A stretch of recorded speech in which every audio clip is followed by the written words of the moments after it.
ಶ್ಲೋಕ 3. ಪಶ್ಚೇತಾಂ ಪಾಂಡುಪುತ್ರಾಣಾಂ ಆಚಾರ್ಯಂ ಮಹತಿಂ ಚಮಂ ಯೂಢಂ ದ್ರುಪದ ಪುತ್ರೇಣ ತವ ಶಿಷ್ಯೇನ ಧೀಮತ. ಅನುವಾದ: ಆಚಾರ್ಯರೇ, ನಿಮ್ಮ ಚತುರ ಶಿಷ್ಯನಾದ ದ್ರುಪದನ ಮಗನು ಕೌಶಲದಿಂದ ವ್ಯೂಹ ರೂಪವಾಗಿ ರಚಿಸಿರುವ ಈ ಪಾಂಡವ ಸೈನ್ಯವನ್ನು ನೋಡಿ.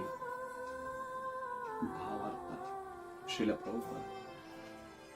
ವ್ಯವಹಾರ ಚತುರನಾದ ದುರ್ಯೋಧನನು ಶ್ರೇಷ್ಠ ಬ್ರಾಹ್ಮಣ ಸೇನಾಧಿಪತಿ ಆದ ದ್ರೋಣಾಚಾರ್ಯನ ದೋಷಗಳನ್ನು ಎತ್ತಿ ತೋರಿಸಲು ಬಯಸಿದ. ಅರ್ಜುನನ ಹೆಂಡತಿ ದ್ರೌಪದಿ, ಅವಳ ತಂದೆ ದ್ರುಪದ. ದ್ರೋಣಾಚಾರ್ಯರು ದ್ರುಪದನಿಗೂ ಒಂದು ರಾಜಕೀಯ ಕಲಹವಾಯಿತು. ಕಲಹದ ಫಲವಾಗಿ ದ್ರುಪದನು ಒಂದು ಮಹಾಯಾಗವನ್ನು ಮಾಡಿ ದ್ರೋಣಾಚಾರ್ಯನನ್ನು ಕೊಲ್ಲಬಲ್ಲ ಮಗನನ್ನು ಪಡೆಯುವ ವರವನ್ನು ಗಳಿಸಿದ. ಇದು ದ್ರೋಣಾಚಾರ್ಯರಿಗೂ ಚೆನ್ನಾಗಿ ತಿಳಿದಿತ್ತು.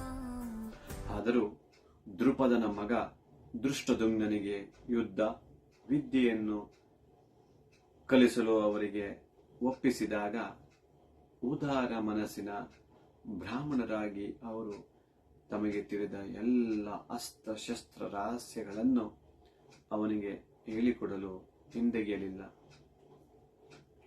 ಕುರುಕ್ಷೇತ್ರ ರಣಭೂಮಿಯಲ್ಲಿದ್ದಾಗ ದೃಷ್ಟದ್ಯುಮ್ನನು ಪಾಂಡವರ ಪಕ್ಷವನ್ನು ಸೇರಿದ.